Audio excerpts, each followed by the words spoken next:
Hey everybody, this is Devin, the Romantic Traveler. We are on episode number 6, and that's 2 weeks in a row that I've made it on time. So I think maybe invite people to this and see how that goes, and maybe we can do a little bit of Q&A and have some fun that way. Anyway, it has been a fun week. I hope you guys are doing well on Hump Day. Today I have a question, but first I wanted to kind of mention what we're going to talk about later in this broadcast, which is what is love.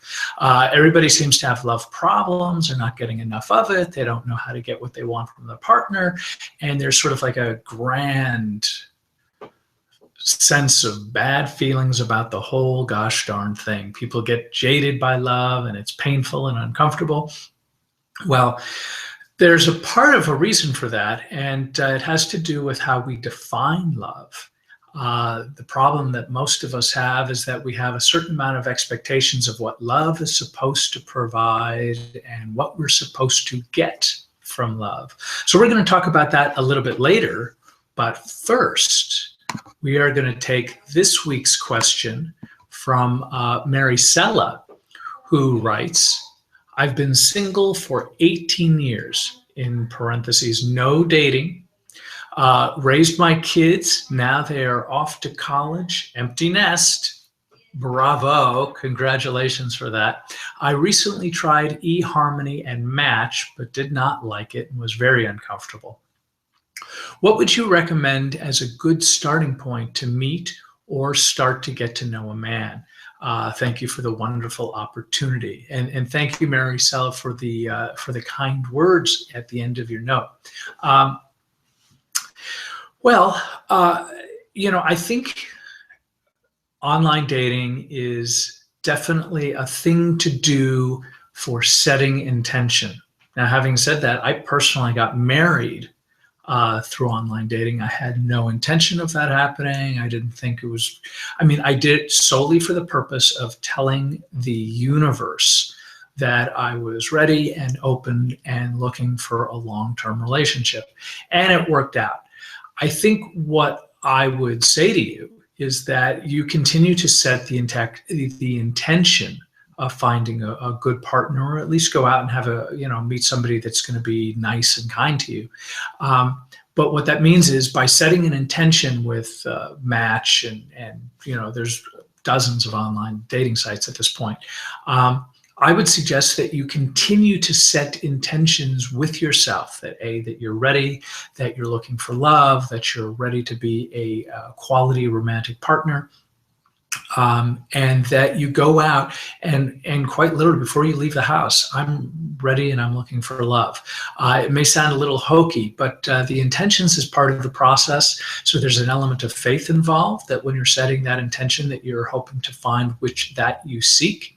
And then of course you have to take action. I would argue that you probably don't have to worry about the specific action. Sure, there's some general advice about finding men where they are, at the gym or a bookstore, or I don't know, where are men? A hardware store. Yeah, I'm at Home Depot all the time. So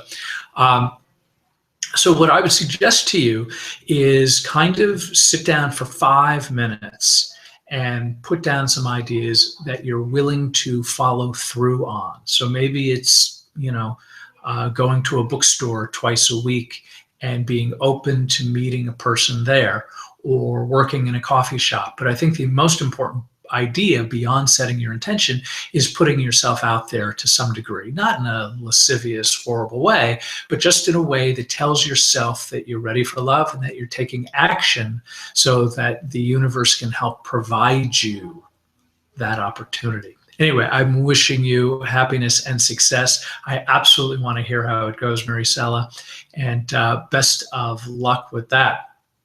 So for this week's topic, so what is love and how do we define love? So when I was opening up this recording today, one of the things I was talking about was how people view love and what they expect to get out of love. And when I talk to people and I say, hey, make a list of the kinds of qualities that you're looking for and what you're bringing to the party, the vast majority of those things that they're looking for is how the other person will ultimately fulfill them, fix them, serve them, all that kind of stuff. And I get it.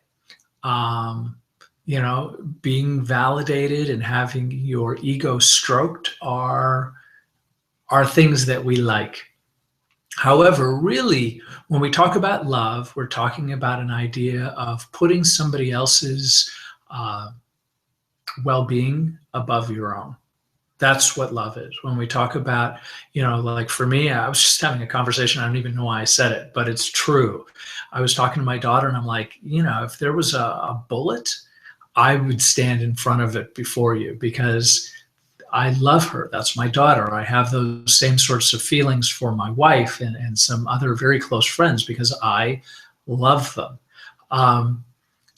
The goal here is that you get into a place where you are serving somebody as an action, that you are actively putting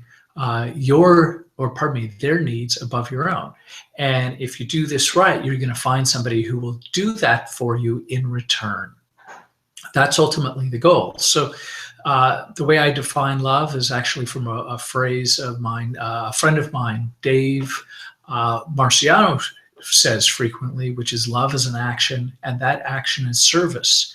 So I would say, as somebody who actively does that, I lead a really, really good life. I'm content. And part of that action is that when I am sort of, to some degree, leaving it all on the table, I tend to get wonderful response from family, from friends, from my wife.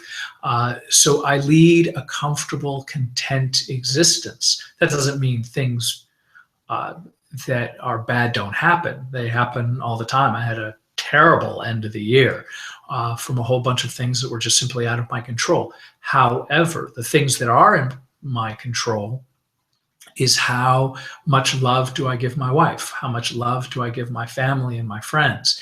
And when I do that completely without the expectation of getting something in return, I'm content. I'm happy because I know that I'm doing the things that will support the people I care about the most. So I think that's sort of the basis. When we talk about long-term relationships, we talk about love and we talk about being able to give that love freely to somebody else without the expectation of receiving something in return.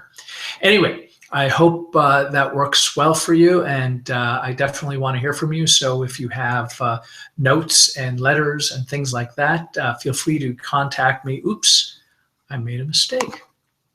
I'm supposed to press this button, which will be here in a minute.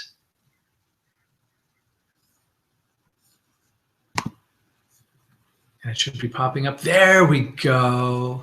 There we go. Okay, so you can contact me over at devingallaudet.com. I will look forward to your questions. I will look forward to answering them live very soon.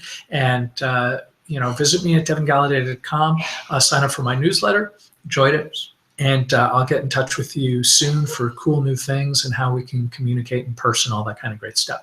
So looking forward to speaking with you and hearing from you soon. And until then, have a great week. Thanks.